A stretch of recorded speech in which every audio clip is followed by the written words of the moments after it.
আসসালামু আলাইকুম প্রিয় দর্শক, আপনার ছবি দিয়ে আপনি খুব সহজে পাসপোর্ট সাইজ ছবি তৈরি করতে পারবেন।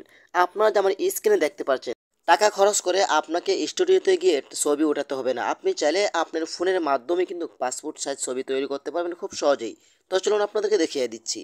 তার আগে ছোট্ট একটি কথা বলবো, যারা আমার ফেসবুক পেজে নতুন, অবশ্যই আমাদের পেজটি ফলো করে রাখুন এমন গুরুত্বপূর্ণ নতুন নতুন ভিডিও পাওয়ার জন্য। আর যারা ইউটিউব চ্যানেলে নতুন, অবশ্যই আমাদের ইউটিউব চ্যানেলটি সাবস্ক্রাইব করে রাখুন এবং পাশে থাকা বেল আইকনটি অন করে দিন এমন গুরুত্বপূর্ণ নতুন নতুন ভিডিও পাওয়ার জন্য। তো চলুন আমরা মূল কাজে ফিরে যাচ্ছি। এই কাজটি করার জন্য ফার্স্ট অফ অল আপনি চলে যাবেন আপনার ফোনের ক্রোম ব্রাউজারে। ওকে, তো আমি চলে আসলাম আমার ফোনের ক্রোম ব্রাউজারে। ক্রোম ব্রাউজারে আসার পরে কিন্তু এখানে আপনি টাইপ করে লিখবেন, আমি আপনাদেরকে দেখিয়ে দিচ্ছি।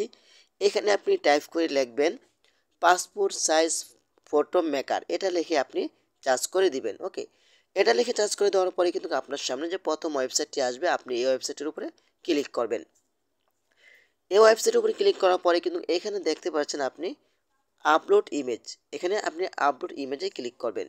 এখানে ক্লিক করার পরে কিন্তু আপনাকে সরাসরি গ্যালারিতে নিয়ে আসবে। আপনার যে ছবি দিয়ে আপনি পাসপোর্ট সাইজ ছবি তৈরি করতে চান, এখান থেকে একটি ছবি সিলেক্ট করবেন। তো আপনাদেরকে দেখানোর জন্য আমি এখান থেকে এই ছবিটা নিচ্ছি। ওকে, তো আমি এই ছবির উপরে ক্লিক করে দিচ্ছি। তারপর এখান থেকে ডান অপশনেতে আপনি ক্লিক করে দিবেন।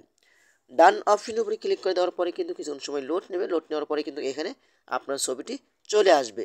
আপনার ফোনের নেট স্পিড যত ভালো থাকবে, আপনার কাজটি তত দ্রুত হবে। ওকে, হ্যাঁ, দেখতে পাচ্ছেন আমার ছবিটি কিন্তু চলে এসেছে। ওকে, এখন আপনাকে যেটা করতে হবে, এখান থেকে আপনি 472 দিবেন। ঠিক আছে, তো আমি এখান থেকে 472 দিচ্ছি। তারপর এখান থেকে আপনি 590 দিবেন। ঠিক আছে, তো আমি এখান থেকে 590 দিচ্ছি। ওকে, তারপর ডান অপশন থেকে ক্লিক করবেন। তারপর এখান থেকে আপনাকে যেটা করতে হবে, আপনি এখান থেকে আবারও কন্টিনিউ অপশনের উপরে ক্লিক করবেন। কন্টিনিউ অপশনতে ক্লিক করার পরে কিন্তু এখান থেকে আপনি ফটো সাইজটি সিলেক্ট করবেন। এখানে আপনি ক্লিক করবেন।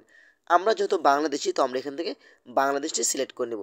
যারা ইন্ডিয়া আছেন, এখান থেকে আপনি ইন্ডিয়াটা সিলেক্ট করে নেবেন। তো আমরা এখান থেকে বাংলাদেশটা সিলেক্ট করে নিচ্ছি। তারপর এখানে ক্লিক করে এখান থেকে দেখতে পাচ্ছেন যে পেপার সাইজ।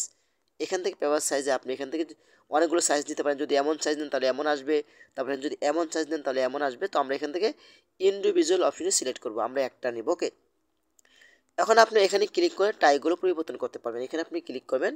এখন আপনাদেরকে দেখানোর জন্য সাপোজ এখান থেকে আমি এটা লাগাচ্ছি। ঠিক আছে, তো আমরা একটু অপেক্ষা করি। অপেক্ষা করার পরে কিন্তু আমাদের পাসপোর্ট সাইজ ছবিটি খুব সহজেই তৈরি হয়ে যাবে। হ্যাঁ, দেখতে পাচ্ছেন কিন্তু আমার কিন্তু ছবিটা খুব সহজে টাইটা বসে গেছে।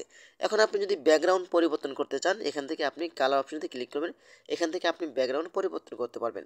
তো আপনাদেরকে দেখানোর জন্য এখান থেকে আমি হোয়াইট কালারটা নিচ্ছি। ঠিক আছে, তারপর এখান থেকে ডান অপশনতে ক্লিক করবেন। বাস, আপনার কাজটা কিন্তু শেষ। এখন আপনি ছবিটা ডাউনলোড করবেন কীভাবে? ডাউনলোড করার জন্য আপনি দেখতে পাবেন এখানে ডাউনলোড এসডি নামে একটি অপশন রয়েছে, এখানে আপনি ক্লিক করে দিবেন। ওকে, তো আমি এখানে ক্লিক করে দিচ্ছি। এখানে ক্লিক করে দেওয়ার সাথে সাথে কিন্তু আপনার ছবিটা খুব সহজেই ডাউনলোড হয়ে গ্যালারিতে চলে আসবে। দেখেন, আমি যদি এখানে ওপেন অপশনতে ক্লিক করি, দেখেন আমার ছবিটা কিন্তু ডাউনলোড হয়ে গ্যালারিতে চলে এসেছে। তো আপনারা এভাবেই চাইলে কিন্তু খুব সহজে আপনার ছবি দিয়ে পাসপোর্ট সাইজ ছবি তৈরি করতে পারবেন খুব সহজেই।